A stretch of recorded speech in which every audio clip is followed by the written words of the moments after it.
নমস্কাৰ। কৰ্ণাটক মহীশূৰৰ ভাষা সাহিত্য সংস্কৃতিৰ অনুষ্ঠান পোহৰ জোনাকীলৈ আন্তৰিক শুভকামনা জনাই মই শিৱসাগৰ আমগুৰিৰ পৰা শিখা হাজৰিকাই এটা স্বৰচিত কবিতা পাঠ কৰিবলৈ ওলাইছোঁ। কবিতাৰ শিৰোনাম হ'ল মই যেতিয়া মা হলো।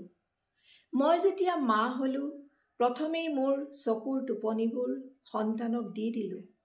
সন্তানে কেনেবাকৈ দুখ পাব বুলি ধুনীয়াকৈ ৰং সানি দীঘলকৈ ৰখা নখবোৰ কেতিয়ানো চুটিকৈ কাটিবলৈ ললো, নিজেই গম নাপালোঁ।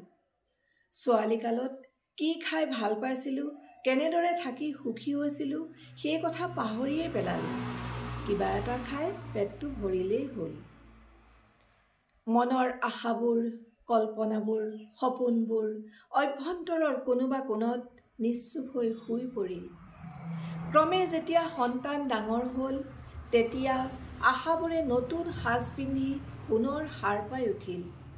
সিহঁতৰ অকণি অকণি ডেউকাত মোৰ সপোনৰ পাখিবোৰ বুজি দিলোঁ। কল্পনাবোৰ সজীৱ হৈ পৰিল।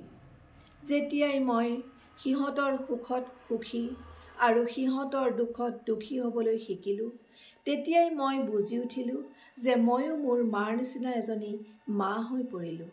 ধন্যবাদ।